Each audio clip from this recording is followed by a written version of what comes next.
All the salons na napunta, ito lang talaga, dito ako, monthly talaga, ito lang talaga, na matagal ko nang iiyak ako. Paulit-ulit siyang pumupunta ng iba't ibang salon talaga dahil hindi daw talaga makuha yung gusto ni ma'am na yung hair color, pati na yung haircut at hindi talaga pantay. So, ang pinaka main problem talaga niya is marami siyang white hair. So, gusto niya talaga mag-blend yung white hair niya sa mismong pinaka hair color dahil after a week, nag-iiba na yung color niya, parang nag-orangey at tas nag-gold. Tapos yun, iba't ibang salon daw ang pinupuntahan niya dahil hindi daw talaga makuha-kuha yung mga i-request niya sa hair.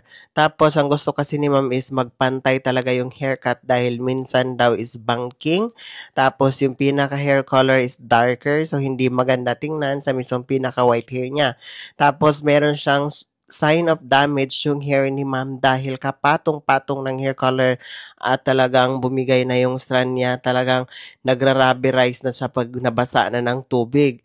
Hindi niya talaga akalain na makuha natin yung gusto niya dahil gusto niya meron siyang lowlights and highlights. Ito talagang ginawa natin ng paraan pero yung hair niya talaga is damaged na. Tapos darker shade at hindi kasi maganda. So once na meron tayong white hair, mas better kasi kung nag-blurred lang yung white hair.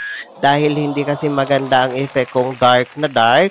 So, hindi talaga, after 2 weeks, halatang halata talaga at hindi maganda kasi tingnan kung ang hair color natin is dark tas meron siyang white hair.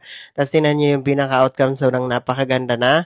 So, ang gusto kasi talaga ni ma'am is ganitong itsura na hindi siya as in totally light. Tapos, yung haircut niya na gusto niya talagang angat na angat sa likod at meron siyang parang design na parang V-shape na barbers. Tingnan niyo naman, sobrang napakaganda na ng hair niya. Tapos yun, as in, hindi niya talaga in-expect yung pinaka-outcome. Hindi tayo masatisfied. Kung hindi natin tatanungin yung client kung satisfied ba sila dahil umupo sila umaga at ito pagabing-gabi na. So ito, satisfied ka naman sa transformation mo for today, ma'am? Yes, of course. I'm very much satisfied because of all the salons na napuntahan ko. Ito lang talaga, dito ako na-satisfied, pati yung color, pati yung haircut, dito pinapantay-pantay yung haircut ko, kaya worth it na babalik ulit ako dito. Monthly talaga akong babalik dito kasi nga, yung color na gustuhan ko, ito lang talaga, yung nagustuhan kong nakuha na yung color na gusto ko na matagal mo na matagal ko nang ini-aim and the haircut talagang ito yung ini-aim kong haircut dito lang kay Sir Brian. Siya lang yung nakakuha ng haircut and the color na gusto kong ma-achieve. Yun. So, yun guys, yung sinasabi ko na once na concern ng mga clients, so kailangan nating kunin natin yung concern nila kung ano yung mga problema sa hair. Hindi yung basta-basta lang tayo mag-suggest. Basta kunin muna natin kung ano talaga ang ends po na gusto nila at doon tayo magsasuggest kung ano ba yung bagay sa kanila. Yun, kasi si ma'am is talagang marami na siyang karanasan sa hair na talagang hindi niya nagustuhan, paikot-ikot.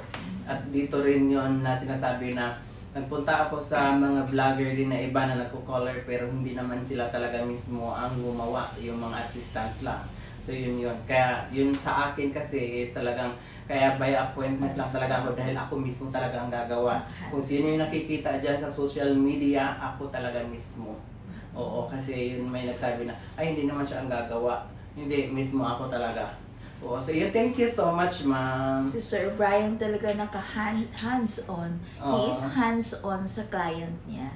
From the start hanggang sa matapos, siya talaga ang gumagawa. Kaya, I am very much satisfied with you, Sir Brian. Oh, thank you so much, Alam mo yun, parang teary-eyed ako. Ay! Allah! Kasi talagang talagang ikaw lang talaga yung nakakuha ng color, pati yung haircut ng hair ko. Thank you so much. Parang iiyak ako na ba yun? Thank you so much, ma'am. Oh my God.